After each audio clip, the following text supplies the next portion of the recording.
इतिहास के पन्नों में बहादुरी और ईमान की ऐसी कई दास्तानें महफूज हैं, जो रोंगटे खड़े कर देती हैं। आज हम आपको एक ऐसे ही रूहानी और हैरत अंगेज वाक़ये के बारे में बताएंगे, जब इस्लाम के शेर हजरत अली रज़ियल्लाहु अन्हु का सामना उन सरकश जिन्नों से हुआ जिन्होंने हजारों सालों से आतंक मचा रखा था। यह वाक़या तब शुरू होता है जब नबी करीम सल्लल्लाहु अलैहि वसल्लम एक जंग से वापस तशरीफ ला रहे थे। तपते रेगिस्तान और लंबे सफर के बाद काफिला एक ऐसी वादी में पहुंचा जो सन्नाटे से भरी थी। हुजूर सल्लल्लाहु अलैहि वसल्लम ने सहाबा से पूछा, यह कौन सी जगह है? एक सहाबी ने अर्ज किया, या रसूल अल्लाह, इसे वादी अर्जा कहा जाता है। यहाँ एक पुराना कुआं तो है, लेकिन पिछले 1000 सालों से कोई इंसान उसके करीब जाने की हिम्मत नहीं कर सका। वजह खौफनाक थी। हजरत सुलेमान अलैहिस्सलाम के दौर के बागी जिन्न यहाँ आबाद थे। उन्होंने खुदा और उसके रसूल की नाफरमानी की कसम खाई थी और पहले भी हजरत सुलेमान अलैहिस्सलाम के 10,000 सिपाहियों को शहीद कर चुके थे। आज भी जो कोई वहां जाता, ये बेरहम जिन्न उसे मौत के घाट उतार देते। इंसानियत पर हो रहे इस जुल्म को सुनकर रहमते दो आलम सल्लल्लाहु अलैहि वसल्लम का चेहरा जलाल में आ गया। आपने फरमाया, हम जालिमों को यूं आजाद नहीं छोड़ सकते। सफर की थकान और प्यास से सहाबा का हाल बेहाल था। नबी करीम सल्लल्लाहु अलैहि वसल्लम ने हुक्म दिया कि उस कुएं से पानी लाया जाए। कुछ जांबाज सहाबा आगे बढ़े, लेकिन जैसे ही वे कुएं के दहाने पर पहुंचे, एक ऐसी खौफनाक आवाज गूंजी जिसने जमीन हिला दी। कुएं से आग के अंगारे जैसा एक विशाल जिन्न बाहर निकला। उसका रूप इतना भयानक था कि अच्छे के हौसले पस्त हो गए। मगर उन्हीं में एक बहादुर सहाबी थे, हजरत अबुल आस रज़ियल्लाहु अन्हु। उनके कदम नहीं डगमगाए। उनके दिल में सिर्फ अपने नबी का हुक्म और खुदा का खौफ था। उन्होंने ठान लिया था कि चाहे जान चली जाए, मगर पानी लेकर ही लौटेंगे। लेकिन जैसे ही वे आगे बढ़े, उस सरकश जिन्न ने अचानक उन पर हमला कर दिया और उन्हें बड़ी बेरहमी से शहीद कर दिया। जब बाकी सहाबा ने यह मंजर देखा, तो वे गमज़दा होकर हुजूर सल्लल्लाहु अलैहि वसल्लम के पास पहुंचे और सारा माजरा कह सुनाया। अपने सहाबी की शहादत की खबर सुनकर नबी पाक सल्लल्लाहु अलैहि वसल्लम ने एक और दस्ता भेजने का इरादा किया। तभी हजरत जिब्रील अलैहिस्सलाम अल्लाह का पैगाम लेकर हाजिर हुए।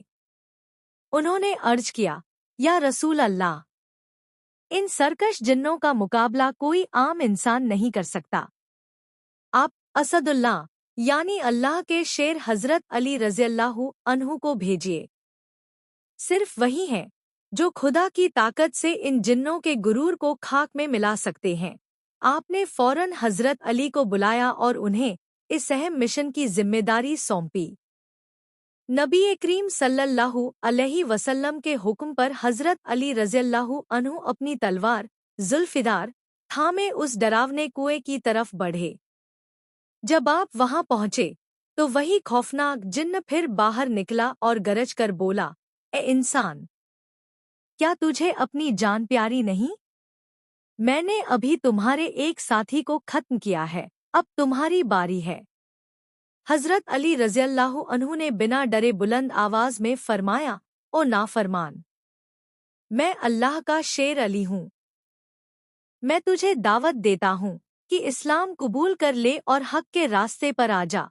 यह सुनकर जिन्न ठहाके मारकर हंसने लगा और कहने लगा कि हम कभी इस्लाम की इताअत नहीं करेंगे।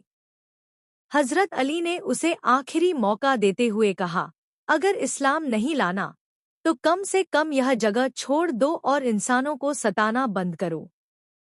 मगर उस जिन्न का तकब्बुर 7वें आसमान पर था। उसने जैसे ही हजरत अली पर हमला करने की कोशिश की, आपने बिजली की फुर्ती से अपनी तलवार निकाली और एक ही वार में उस विशाल जिन्न के 2 टुकड़े कर दिए। जिन्न के मरते ही कुएं से हजारों की तादाद में जिन्न बाहर आने लगे। आसमान उनकी चीखों से गूंज उठा। मंजर खौफनाक था, लेकिन हजरत अली रज़ियल्लाहु अन्हु ने कुरान की आयतों की तिलावत शुरू कर दी। जैसे जैसे कुरान की सदाएं गूंजी, उन जिन्नों के जिस्मों पर आग लगने लगी। वे तड़पने लगे और बेबस होकर वापस कुएं की गहराइयों में छिप गए। इसके बाद हजरत अली ने अपनी कमर में रस्सी बांधी और खुद उस अंधेरे कुएं के अंदर उतरने का फैसला किया ताकि जड़ से इस फितने को खत्म किया जा सके। हजरत अली रज़ियल्लाहु अन्हु जब कुएं के अंदर पहुंचे तो वहां का मंजर किसी भयानक ख्वाब जैसा था। अनगिनत जिन्नों ने आपको चारों तरफ से घेर लिया, लेकिन आप तो खैबर शिकन थे। आपने अकेले ही अपनी तलवार से उन सरकशों का मुकाबला किया। रिवायतों के मुताबिक उस दिन आपकी बहादुरी के सामने हजारों जिन्न ढेर हो गए। जब जिन्नों ने देखा कि उनका बचना नामुमकिन है, तो वे रहम की भीख मांगने लगे। हजरत अली ने फरमाया, अगर तुम पहले ही मेरी बात मान लेते तो यह खून खराबा न होता। अब भी वक्त है, सीधे रास्ते पर आ जाओ। आपकी हैबत और हक की जीत देखकर तमाम जिन्नों ने कलमा पढ़ा और इस्लाम कबूल कर लिया। उन्होंने वादा किया कि आज के बाद वे कभी किसी इंसान को नुकसान नहीं पहुंचाएंगे और अल्लाह के वफादार बंदे बनकर रहेंगे। जिन्नों के सरदार कौगान ने जब तौबा की तो हजरत अली ने उसका नाम बदलकर जाफर रखा और उसे अपनी कौम को सही राह दिखाने की जिम्मेदारी दी। इसके बाद हजरत अली रज़ियल्लाहु अन्हु कुएं से पानी लेकर बाहर आए और नबी करीम सल्लल्लाहु अलैहि वसल्लम की खिदमत में हाजिर हुए। सारा माजरा सुनकर हुजूर सल्लल्लाहु अलैहि वसल्लम ने अल्लाह का शुक्र अदा किया। यह वाक़या हमें सिखाता है कि जब इंसान के दिल में पक्का ईमान और अपने नबी की मोहब्बत हो, तो दुनिया की कोई भी ताकत, चाहे वो कितनी ही खौफनाक क्यों न हो, उसे हरा नहीं सकती। हजरत अली की यह बहादुरी क़यामत तक आने वाले मोमिनों के लिए एक मिसाल है।